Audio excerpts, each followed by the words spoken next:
Assalamualaikum warahmatullahi wabarakatuh. Selamat malam. Kami dari kelompok 1 akan mempresentasikan perbandingan skema klasifikasi terhadap skema klasifikasi UPN dan UI. Boleh next slide.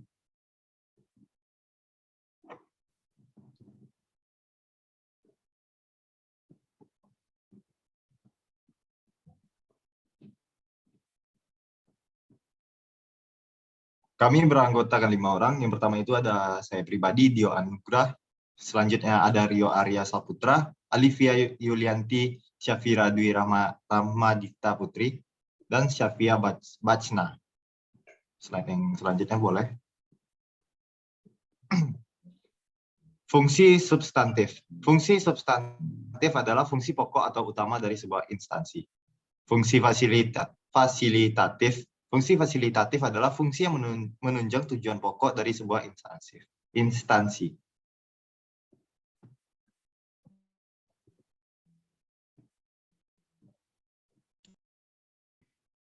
Selanjutnya kami akan melakukan perbandingan skema klasifikasi Universitas Indonesia dengan skema klasifikasi UPN.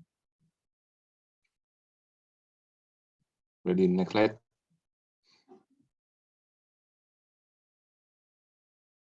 Yang pertama, di skema klasifikasi UPN terdapat fungsi substantif, yaitu penerimaan mahasiswa atau TM, yang kedua kurikulum atau KR, yang ketiga tenaga pendidik atau TD, yang keempat kemahasiswaan atau disingkat KM, kelima perkuliahan atau PK, yang keenam terdapat data dan informasi dan pengembangan akademik atau DI, yang ketujuh terdapat penunjang akademik atau TA, yang ke-8 penelitian atau PT, ke-9 pengabdian kepada masyarakat atau PM, yang ke-10 publikasi jurnal atau buku, yang 11 wisuda dan alumni atau WA, yang ke-12 penjamin mutu atau JM, yang terakhir terdapat tata pamong atau TP. Selanjutnya terdapat skema klasifikasi di UI. Yang fungsi substantif terdapat pendidikan pengajaran. Yang pertama, kemahasiswaan atau PDP 00, yang kedua perkuliahan atau PDP 01, yang ketiga sarana perkuliahan atau PDP 02, yang keempat kurikulum atau PDP 03, yang kelima terdapat tugas akhir atau PDP 04, yang keenam administrasi pendidik atau PDP 05, yang terakhir evaluasi akademik atau PDP 06. Penelitian dan pengabdian pada masyarakat terdapat 1. Penelitian atau PPM 00, yang kedua pengabdian pada masyarakat atau PPM 01.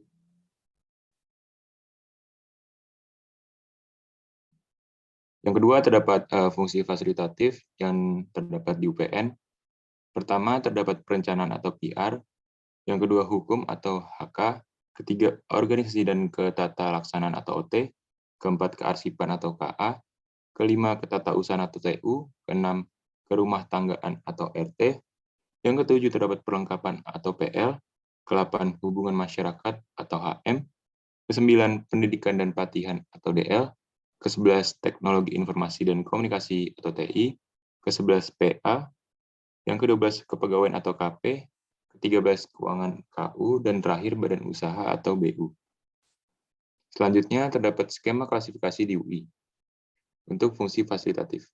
Pertama, perencanaan atau OTL 01, kedua keputusan atau HPK 02, ketiga organisasi OTL 01, keempat manajemen dokumen dan arsip atau OTL 08, yang kelima pengadaan atau LOG 01, keenam penggunaan sarana kantor atau RTK 00, ketujuh pemeliharaan sarana kantor atau RTK 01, ke-8 hubungan antar lembaga atau HM 1.00, ke-9 pembinaan karir pegawai atau SDM 02, ke-10 teknologi dan sistem informasi atau RTK 05, ke-11 keamanan dan ketertiban kampus atau RTK 06, ke-12 pengadaan kepegawaian atau SDM 00, dan terakhir terdapat rencana anggaran pendapatan dan belanja yaitu KEU 00.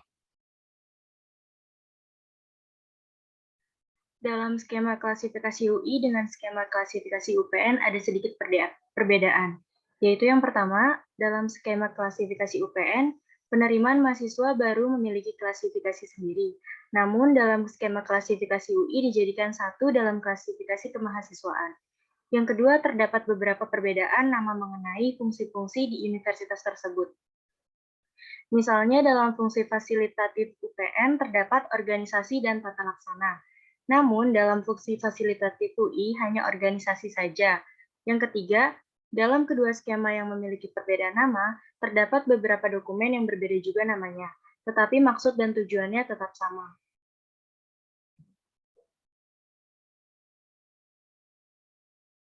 Lalu selanjutnya ada perbandingan dengan Permendikti nomor 23 tahun 2018.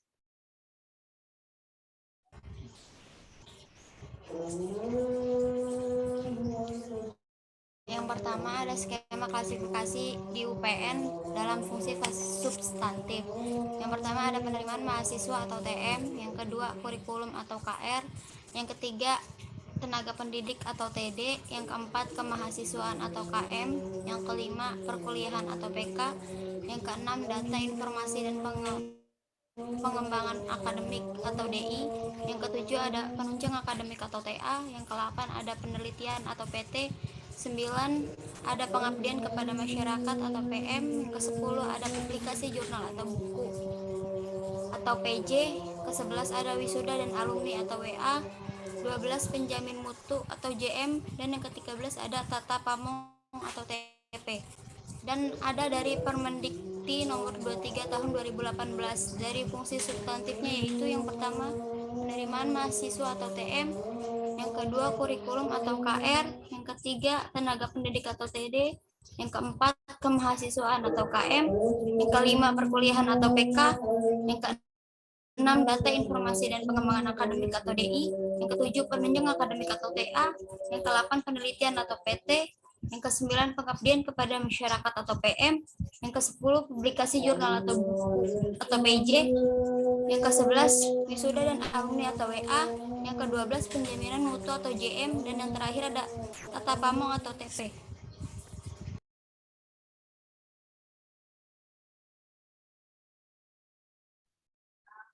Selanjutnya ada skema klasifikasi UPN dalam fungsi fasilitatif, yaitu yang pertama ada perencanaan atau PR, yang kedua ada hukum atau HK, yang ketiga ada organisasi dan ketatalaksanaan atau OT, yang keempat ada kearsipan atau KA, yang kelima ada ketatausahaan atau TU, yang keenam ada kerumah tanggaan atau RT, yang ketujuh ada perlengkapan atau PL, yang ke-8 ada hubungan masyarakat atau HM, dan yang ke-9 ada pendidikan dan pelatihan atau DL, yang ke-10 teknologi informasi dan komunikasi atau TI, yang ke-11 ada pengawasan atau PA, yang ke-12 ada kepegawaian atau KP, yang ke-13 ada keuangan atau KU, yang terakhir yaitu ada badan usaha atau BU.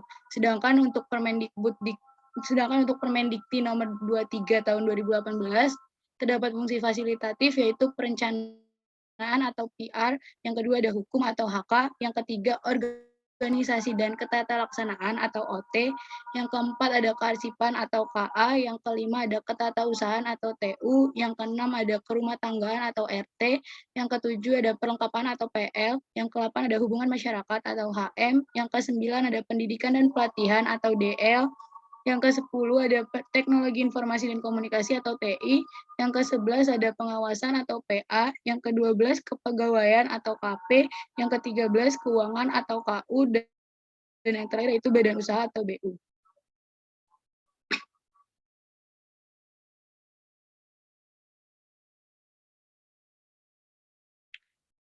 Dalam perbandingan skema klasifikasi UPN dengan Permendikti nomor 23 tahun 2018 tidak ada perbedaan. Akan tetapi jika dibandingkan dengan skema klasifikasi UI maka ada beberapa perbedaan, yaitu perbedaan nama yang digunakan pada fungsi substantif dan fungsi fasilitatif.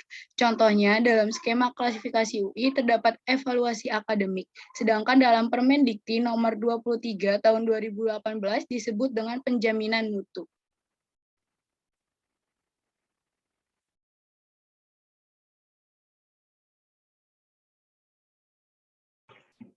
Demikian presentasi kami pada malam ini. Wassalamualaikum warahmatullahi wabarakatuh.